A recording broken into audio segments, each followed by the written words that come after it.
Business as Unusual is a thought-provoking podcast that explores the innovative strategies, disruptive ideas, and unconventional practices driving successful leaders and companies in the ever-evolving world of modern business.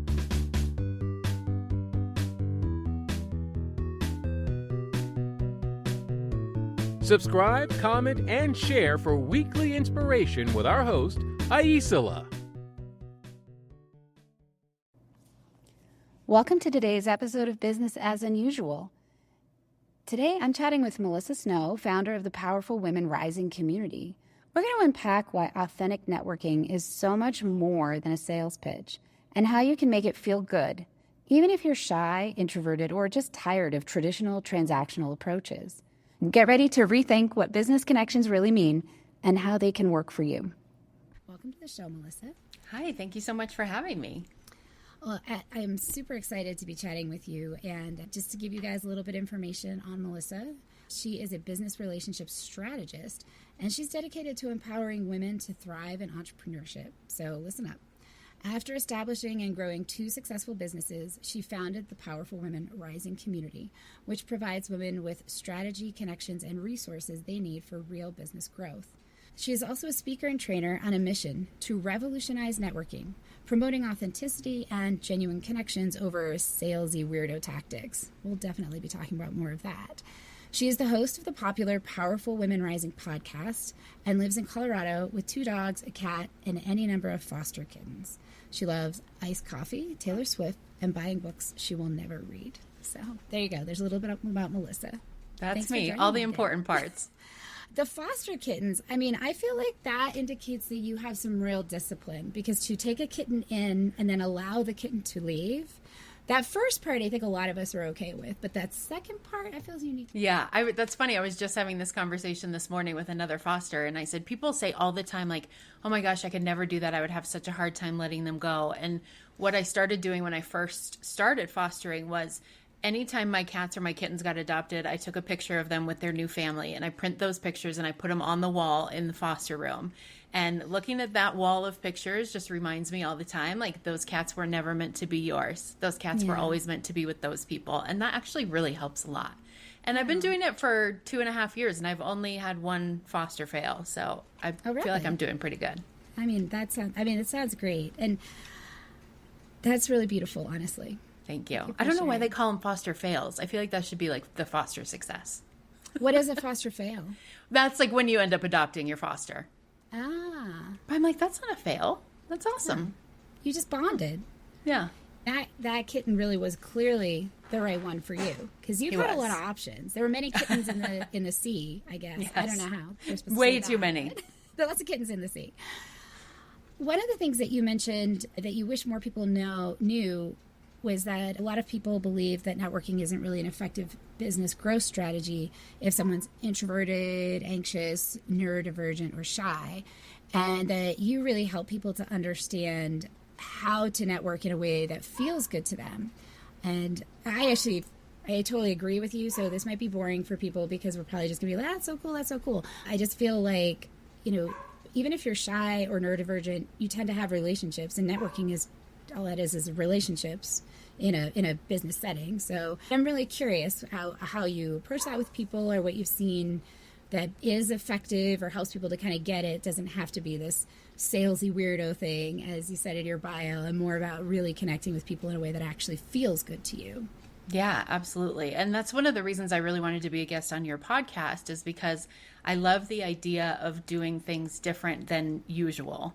I think part of the reason why networking has gotten so weird and why there are so many salesy weirdos and it feels so awkward to some of us is because people are showing up to these networking events or networking groups or wherever kind of with this mask on, right? Of like, everything is perfect. I have it all together. I'm super successful. I got up this morning at 4 a.m. and went to the gym before my kids were even awake. Like, because we think that's who we need to be in order for people to like us and trust us, take us seriously, want to do business with us, want to refer us, right? And so we all go there like trying to be this person that we're not. And especially for empaths, neurodivergent people, introverts, people who are shy or anxious, we pick up on that energy. And then it's like, not only do I not want to fake it, but I'm now in this room of all of this fake and it feels terrible. And I just love the idea that there is a way to do business, whether it's networking or marketing or sales or whatever it is. There's no one right way, right? I mean, that's a terrible sales slogan, because if you want to make sales, your message should be like, my way is the way, right? Like, I know the best way for everyone, so pay me the money. But the truth is, there are things that are going to work for some people that aren't going to work for other people. And when it comes to networking, there's a lot of different options. There's a lot of different formats. I think people think a lot of networking as like a leads group or a referral group, where it's just very transactional and cold and impersonal. And it is, you know, I did something for you, so you do something for me. And there are groups like that. And those groups are great for some people. Some people really thrive in those groups. Other people do a lot better in the groups where is more of a focus on relationships. Some people really like the events where there's not a lot of structure. It's just like get a drink and mingle and chat. Like, that kind of event is my worst nightmare. I would rather do just about anything than go to a mingle event. But you give me a networking event where it's like, okay, you go sit at that table with those 5 people. We're going to give you a topic to discuss for 8 minutes and then tell you which table to go to next. I could do that all day long. That's just enough structure for me that I don't feel like awkward and stressed and anxious. So it really is. And then there's some people who they're going to do their networking not at a networking event, not in a networking group. You can network anywhere you have an opportunity to create connections with other people. So maybe you're doing it in your local hiking group. Maybe you're doing it in a book club. Maybe you're doing it, you know, I don't know, at your son's baseball game. Like, there's a lot of different places to do it. You just have to find the way that feels the most natural and comfortable for you, and just keep trying different formats and different options till you find what that thing is. That matches my own experience as well. And also, I think one of the things that you said is I think for you, and you probably already know this, your audience is people who are going to appreciate the authenticity of saying, no, I'm not selling you a solution. In a lot of ways, it's also a place that I've switched to in my life is I'm not looking for answers. I'm not offering answers. I'm looking for frameworks, ways to evaluate circumstances and opportunities, and ways of showing up that give me some sense of how to identify my best path or my critical actions. And I want to share frameworks, and I want to find them. I don't want somebody who's got the 3 steps to be the best networker. Like, I want someone like you who says, here's how you analyze who you are, how you show up, what works for you, what you need, and then the circumstances that best allow you to express that. Yeah. I spent so much time, you know, before my Powerful Women Rising business, I was a dating relationship coach for through 6 or 7 years. And in the beginning of that business, I didn't know anything about business. I thought I was just going to be like, I'm a coach who wants coaching, and everyone was just going to line up and throw their money at me, and it was going to be great. And in the beginning of that business, spoiler alert, didn't go that way. In the beginning of that business, I spent so much time and money on all of the things that I thought were going to be the answer, right? Like, they weren't maybe necessarily the most effective thing, but they were great marketers. They convinced me it was the answer. And it's so hard when you do those things and you're like, I'm following all the steps, I'm doing all the things the expert says is like the way to succeed, and it's still not happening for me. That creates a lot of shame. And it's like, why is this working for everyone else, but it's not working for me? Well, first, it's probably not working for everyone else. Everyone else is just too afraid to say it because they're feeling the same shame that you are. But I eventually figured out, like, why do I keep going to other people for the answers about my business? I would never go to other people to answer questions about my marriage. I would never go to other people to answer questions about what I should do with my body, right? So why am I going to these people, asking them to answer questions and make decisions and tell me what to do about my business? And I think a lot of that is just that self-trust, like getting to the point where you are like, okay, I'm going to do it my way. And if it doesn't work, I'm going to be okay with that. But at least I'm going to know that I did it my way. And I did it in a way that felt good and in alignment and in integrity with my values and what I believe. And that's really the bottom line of finding the way of networking that works for you, is like finding the way that you do it that doesn't make you feel like you need to take a shower afterwards. Right? That you feel like you're showing up effectively. And I think also for people that I work with, a lot of business advice is for really big companies, like a lot of the stuff that you see out there. And then there's the folks that you're talking about, I think, that they sell to desperation. And the reality is that if you are in any way self-aware or self-evaluating, you recognize you don't know everything and that you're going to need to learn or get some guidance or whatever. And then there's this zone of business education. I'll maybe say that in quotes for the audio people here. That is about capitalizing on that self-awareness and the desperation of like, I need to figure out how to build my business, or I have this idea I believe in, and people aren't just showing up. And then they email you and they say, I'm going to get you $10,000 in business next month or 2 weeks. And you're just like, wow, that's cool. You're going to do it and I'll just have it. Great. And sometimes it's not even disingenuous. Sometimes they're selling you something you don't have the structure to manage or receive. I feel like a lot of times it's pretty predatory.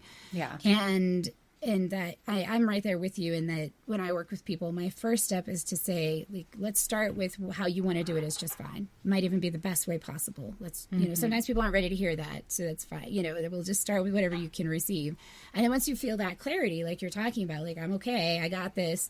Then, all right, let's look at tools or frameworks or support systems that help you to amplify what you're already good at or limit the things that kind of drain you. But right. You don't have to try and be somebody else to be successful. Like, you're the one that came up with this idea. You got here. Look at all the things you achieved, right? Yeah. One of the things that you said that I thought was a really great framework is that there's a distinction, which is that instead of thinking of networking as a way to find clients or make sales, literally think of it as a way to build your network. Yeah. And get some sense of how to connect in that way. And I know, like, I do a lot of projects, not based so much on the project, but on the person. I'll be like, oh, I really want to work with this person. What can I do that they would be excited to do with me, as opposed to what is the project? And that's worked out for me because I also think there's a lot of joy in working with people. But I'm curious, like, if you could expand a little on that, the difference that you see between building your network or finding clients and making sales. Yeah. So I think a lot of people go into networking thinking that that's the purpose, to find clients and make sales. And absolutely, that's what we all want, right? Let's not pretend like we don't. We're not in business because we don't want to make money. But when you approach it from that perspective, you go in with the energy of like, what can I get here? What can I take? Who's here to do something for me, right?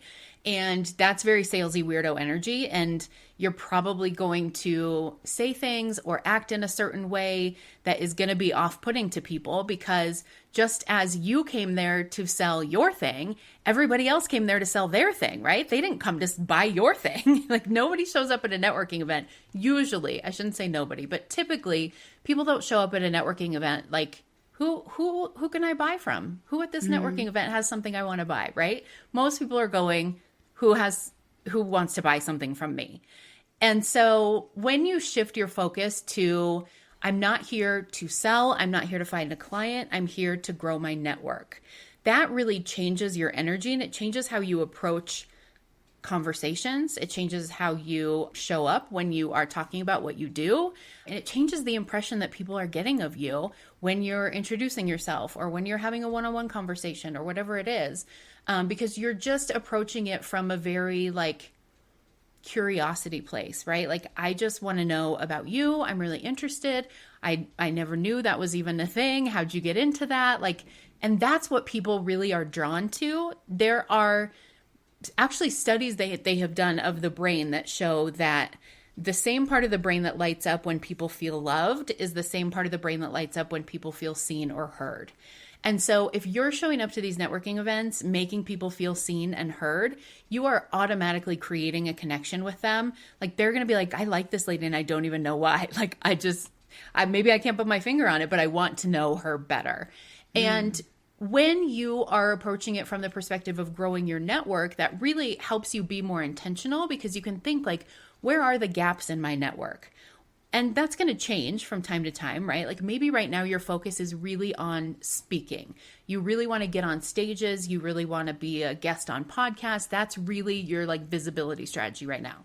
So when you're going to networking events, that's who you want to bring into your network, right? You want to bring in somebody who knows a lot of podcast hosts, or you want to bring in somebody who is very connected to a lot of different entrepreneur groups in your area who maybe can put in a good word for you as a speaker. Maybe you're looking for somebody who just is very active on LinkedIn because you're also very active on LinkedIn. And now you just become people who engage with each other on LinkedIn. And that's just the role they play in your network.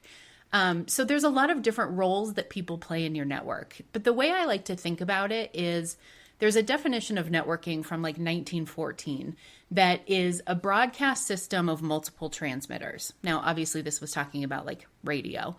But I think it really applies to business too, because you think about yourself doing business all alone, right? You have one transmitter and that's you. So anybody who's going to hear your message, who's going to hear your offer, whatever, they only have one opportunity to hear it. And that's from you. And you're only one person with 24 hours in a day.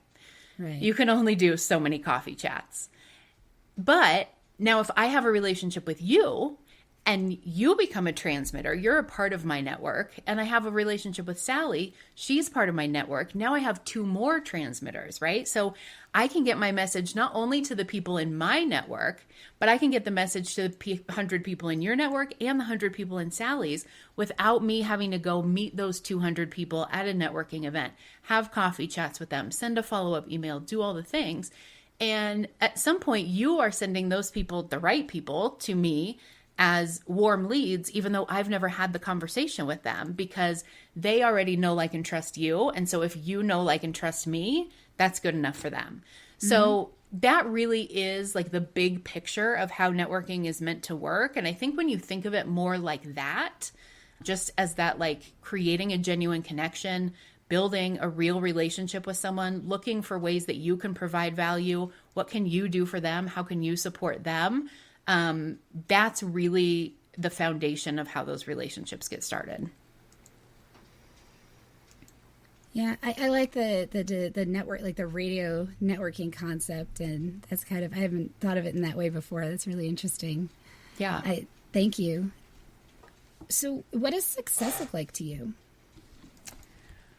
I would say in my business, it's continuing to grow the Powerful Women Rising business growth community. That community, it's funny, our conversation about like doing it your way rather than how the experts say you should. When I decided I wanted to start that community, literally like 2 days later, I went to a weekend conference for my coaching mentor was putting it on. And she was coaching this woman on stage, and the woman on stage said, I'm thinking about starting a membership, and, you know, I have some questions about it. What should I do? Blah, blah, blah.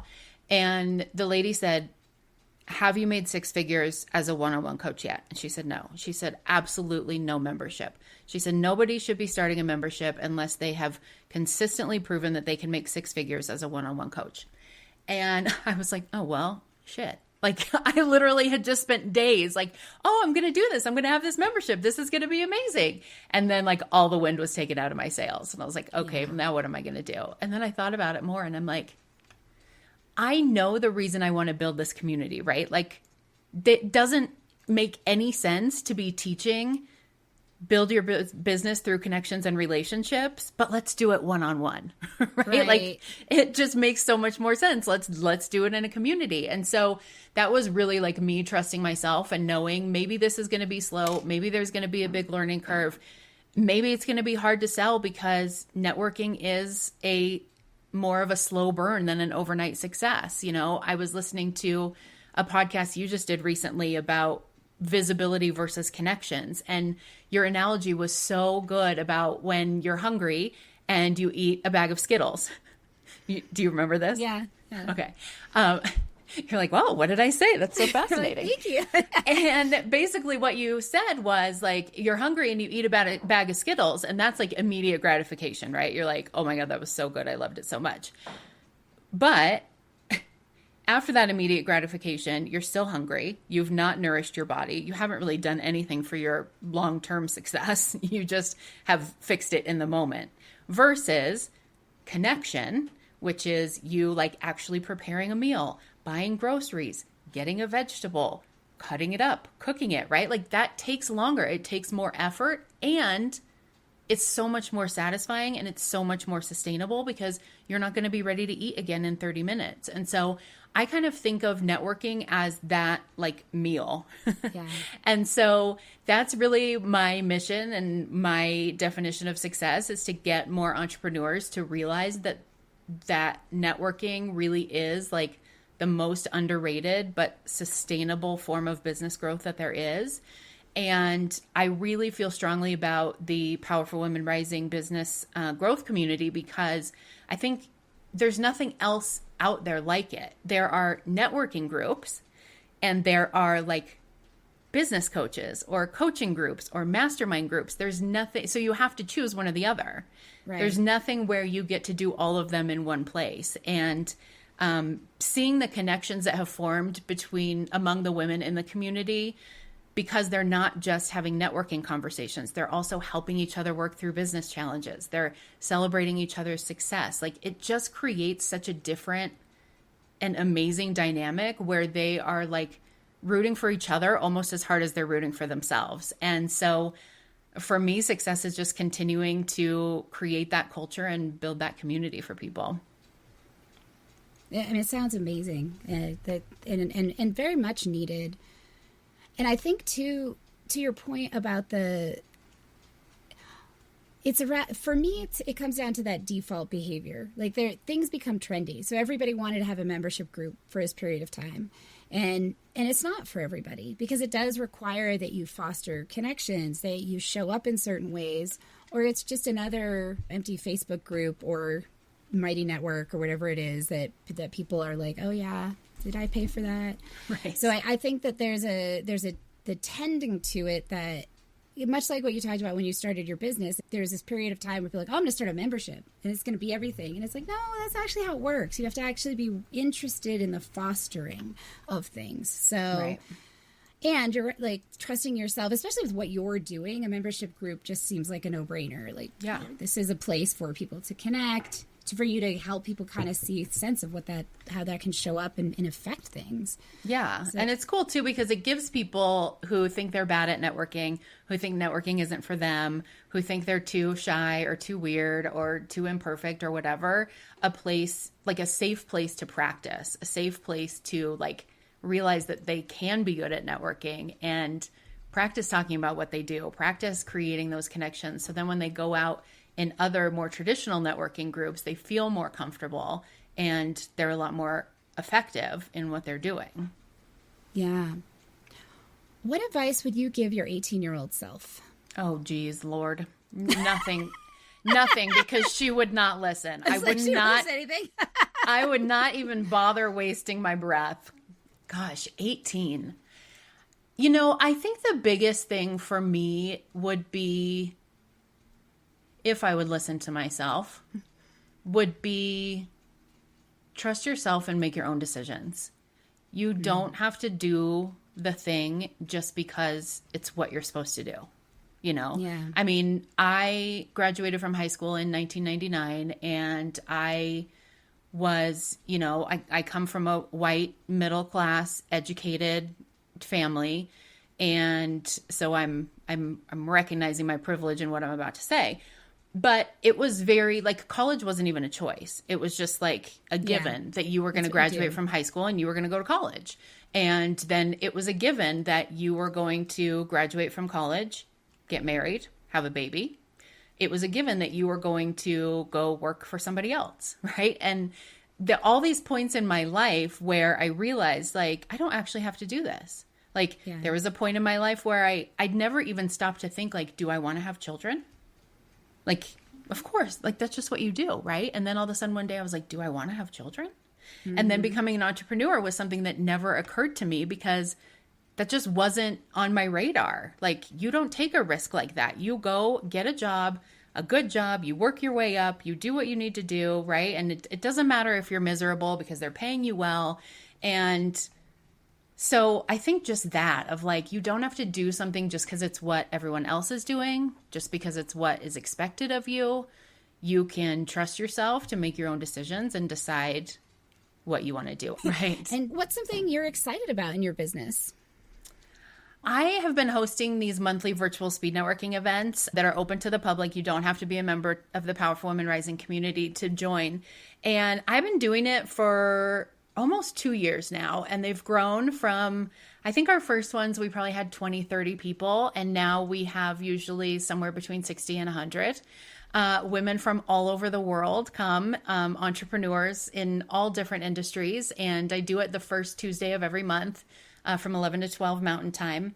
And it's just so fun. Like, it's my favorite day of the month because it's just so fun to see people come together and share ideas and like genuinely support each other. It attracts a really special type of woman and a special type of entrepreneur. Like, it's very much advertised as like networking for people who hate networking. And I hear all the time from people that are like, this is the most fun I've ever had networking. Like, this is so much better than I thought it was going to be. And I just love it because I love being able to show people that there is a way to do it that is fun, that there are people out there who want to create a community with them and support them. And, obviously it's a great funnel to the Powerful Women Rising business growth community, but I have women who haven't joined the community and they've been coming to the virtual speed networking event for a year. So it's a really cool opportunity, and I love to see who shows up every single month. That sounds great. And I'm like, now I have to put that on my schedule. Everybody else, put it on your schedule. Yeah. For folks who are listening, how do they learn more, follow you, get in touch? Yeah, best thing is just to go to my website. It's powerfulwomenrising.com. So you can find the link to my podcast on there. You can find the link to get a ticket to the upcoming virtual speed networking events. You can find more information about the Powerful Women Rising business growth community, everything you ever wanted to know, and probably a couple things that you didn't want to know on my website. Didn't know you needed to know. There you go. Let's put it that way. Well, thank you so much. Is there anything else that is burning inside your heart to share with people?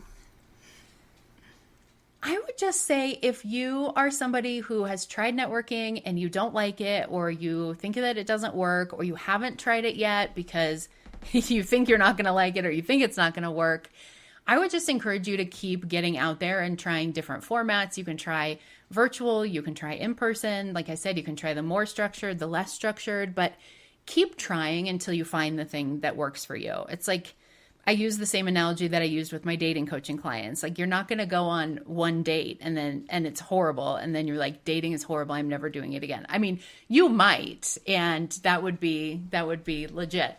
But for the most part, you're going to keep going on dates, right? Until you find the one that is like, maybe I want to go on a second date with you. And so think about networking the same way. You're going to try different styles, different formats, different ways of doing it, until you find what works for you.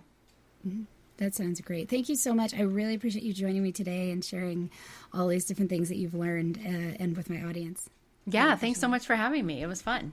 I really enjoyed chatting with Melissa. I hope you enjoyed listening.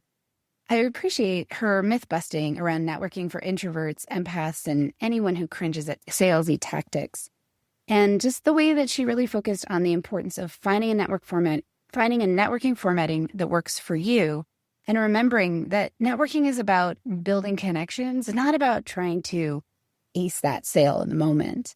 Don't miss her monthly virtual speed networking events. And check out powerfulwomenrising.com for more on her community and podcast.